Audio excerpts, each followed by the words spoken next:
যা হোক, আমার সবি ভাই খুব সুন্দর গান গেয়েছে, সবগুলোই মরণ বিচ্ছেদ।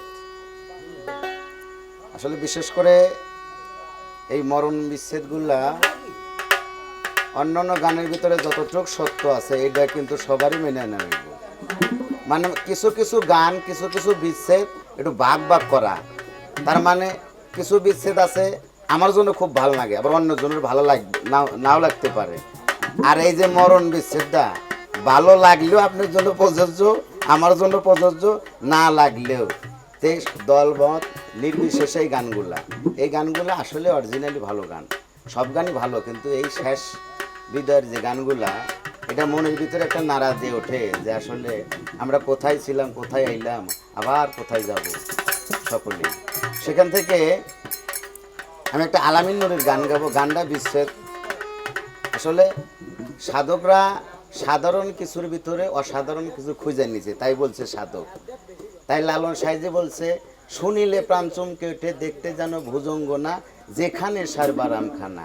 আসলে বোঝাইছে যে শুনিলে প্রাণ চমকে ওঠে, যে ওই জায়গায় বলে আবার খোদা থাকবো, আল্লাহ থাকবো, এরকম একটা সাধারণ মানুষের কথা, কিন্তু আবার ওই জায়গায় রয়েছে।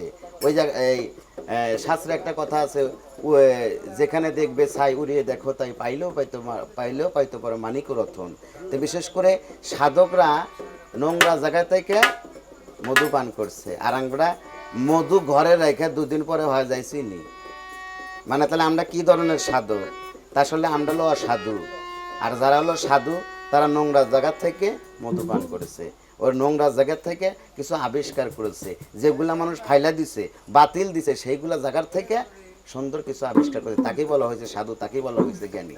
যে মানুষকে আঘাত করে, তাই বলছে তুমি এমন জ্ঞান অর্জন করো না, এই জ্ঞানের ধারায় যদি কারো ক্ষতি হয় তাহলে তোমার ওই জ্ঞানের কোনো দাম নয়, জ্ঞানের জন্য তোমার খেসারত দিতে হবে। তো বিশেষ করে আমি এমন জ্ঞান অর্জন করব, দলবল নির্বিশেষে, মানুষকে ভালোবাসার উপর দিয়ে কোনো জ্ঞান, আল্লাহ পাক নিজেই বলেছে মানুষ ধর্ম পরম ধর্ম, এটাকে বাদ দিয়ে যদি তুমি জ্ঞান দিয়ে মানুষকে আঘাত করো, তাহলে তোমার এই জ্ঞানের, এই স্রষ্টার যে জ্ঞান, তোমার স্রষ্টার প্রতি ভাব এবং প্রেম যতটুক তুমি আবেগে বুঝাইতেছো, কিন্তু আসলে স্রষ্টার লগে সম্পর্ক নাই। তো বিশেষ করে যারা জ্ঞান আহরণ করেছেন, জ্ঞান সংগ্রহ করেছে, তারা কখনো কিন্তু আঘাত করে নাই। এই যে আমরা একজনকে আঘাত করে বলি যে হ্যাঁ আমার অনেক জ্ঞান, তাই বলছে এমন যে ব্যক্তি প্রাপ্য তাকে তুমি ওই জিনিসটা দাও। আল্লাহ পাক কয় যে অমুকের 5 তলা বিল্ডিং হলো আমার কুড়িয়া ঘর, আমার তো এত চেষ্টা করলাম কিন্তু বিল্ডিং বানা হারলাম না। তা আল্লাহ পাক জানে, পৃথিবীর কেউ না জানে, আল্লাহ পাক জানে যে তোমারে দিলিবারে তুমি জ্ঞানের অহংকার করবা, টাকার অহংকার করবে, অর্থের অহংকার করবে, সেজন্য তোমাকে দেওয়া হয়নি, ওনাকে দেওয়া হয়েছে। উনি যদি টাকার অহংকার করে, আল্লাহ যেমন দিবারও পারে, আল্লাহ যদি কারো দেয় তাহলে 1টা 2টা দেয় না, আর 14 গোষ্ঠী উদ্ধার করে ফেলায়। আবার যদি নেয় ওই যে হ্যাঁ, আবার যদি নেয় আয়ব নবীর মতো সব ধ্বংস করে নেয়। আল্লাহ দিবারও পারে যতটুক, আবার নিবারও পারে ততটুক। তাই আল্লাহ পাক বলেছে আমাকে যারা ভালোবাসে আমি তাদের দিয়ে ভয় পাই। ভালোবাসলে কিন্তু দাবি থাকে, থাকে না? যদি আসলে ভালোবাসা অরিজিনাল হয়ে থাকে তাহলে কিছু দাবি থাকে, আর ভালোবাসা যদি অরিজিনাল হয়ে না থাকে, মুখে মুখে যদি হয়ে থাকে, তাহলে কিন্তু দাবি থাকে না, আর দাবি করেও পাওয়া যাবে না। তাই আল্লাহ পাক বলেছে তোমরা যত কিছুই করো না কেন, আমি ভয় পাই ভালোবাসা একজন প্রেমিককে দিয়ে। কেননা হযরত বেলালকে রাসূল বলল যে উনি আজকে রাত 12টার সময় মারা যাবো, হ্যাঁ, আর অস্করুনি পাগল যা 70 বছর হায়াত দিছে। তাই আল্লাহ পাক বলছে যে আমি পাগলদের দেখে ভয় পাই যারা আমার নামের পাগল, কেননা ওরা চাইলে পারে আজকে দিন করতে হয়, দিনকে রাত করতে হয়, আমার করতেই হবে। কিন্তু এমন কোনো শক্তি নাই, আমার যে প্রকৃতি, এই প্রকৃতির নিয়ম ভঙ্গ করার মতো কোনো ব্যক্তি নাই। যদি আমার এশকে মজবুল হয়ে থাকে, এশকে ফানা ফিল্লা হয়ে থাকে, তার কথায় তার আজকে দিন করতে পারি, দিনকে রাত করতে পারি, তাছাড়া নয়। তাই ভালোবাসা থেকে ভয় পাই যে ভালোবাসা যদি গভীর হয়ে যায়, বান্দার সাথে যদি স্রষ্টার ভালোবাসা গভীর হয়ে যায়, অনেক চাওয়া পূরণ করতে হয়। সেই কারণে আল্লাহ পাক অন্য কিছু থেকে ভয় পায় না, ভয় পায় দেয় আশেক একদিকে, যে যদি আমার সাথে সম্পর্ক হয়ে যায় আমার কাছে দাবি করবে, এমন কিছু দাবি করবে যে আমার দিতে অনেক কষ্ট হবে।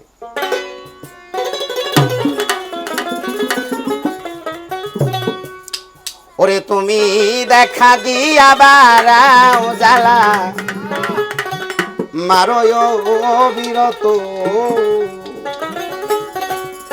যাবের চান দেখা দিয়া বারাও জ্বালা, সপি ভাই মারো বিরত তুমি আর জ্বালা দিও না জ্বালাই আমি পইরা হইছি কত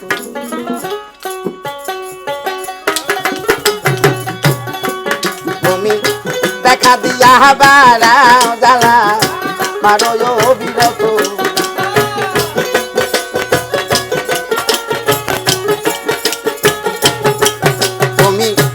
দেখা দিয়া বাড়াও জ্বালা মারো বিরত তুমি আর জ্বালা দিও না জ্বালাই কইরা গাবের সান আর ব্যথা দিও না ব্যথায় কইরা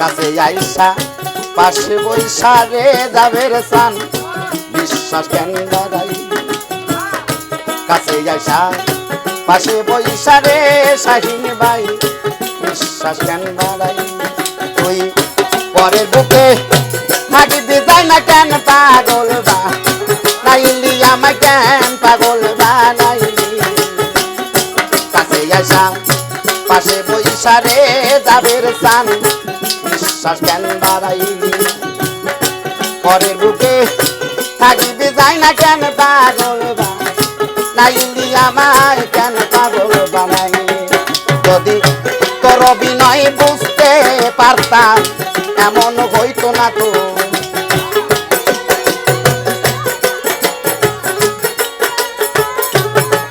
যদি তোর অভিনয় বুঝতে পারতাম যাবে এমন হইতো না তো তুমি আর জ্বালা দিও না জ্বালাই কইরা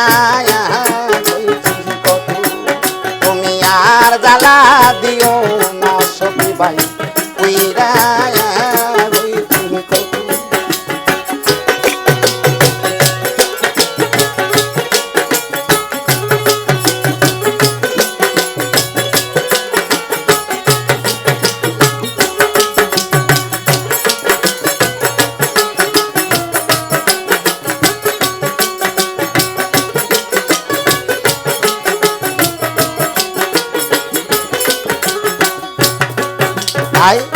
কাছে আইসা পাশে বৈশা রে যাবের সান বুকে রাইকা ছবি কাছে আইসা পাশে বৈশা রে যাবের সান বুকে রাইকা ছবি এমন কি তোর কইলি রাখলি অন্যের প্রতি ছবি বাজান অন্যের প্রতি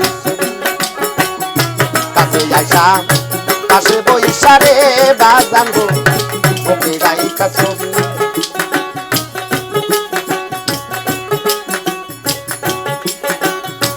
এমন কি তোর হইলি আগলি অন্য প্রতি ছবি বাজার অন্য প্রতি আরে কি অপরাধ পাইয়া যাবের সান কান্দাইলিয়া তো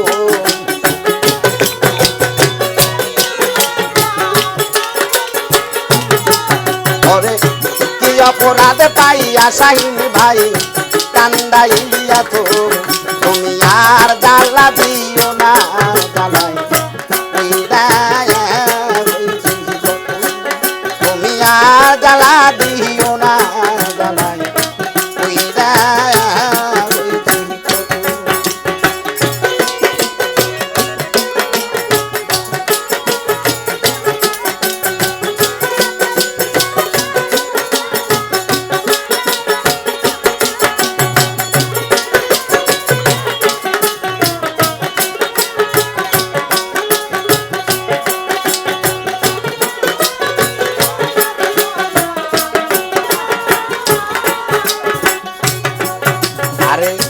যা করলি তাই ভালোই করলি রে বাজান হয়েছে তোমারই যা করলি তাই ভালোই করলি রে বাজান যদি হইয়াছে তোমারই আরে আমি না হয় হেরে গেলাম কয়াল আমি নুরি বাজান কয়াল আমি যা করলি তুই ভালোই করলি রে বাদের চান দিদি হচ্ছে তোমারই আমি না হয় হেরে গেলাম কয়াল আমি নুরি বাজান কয়াল আমি সব হারাইয়া কান্দি বাজান পাগলের মতো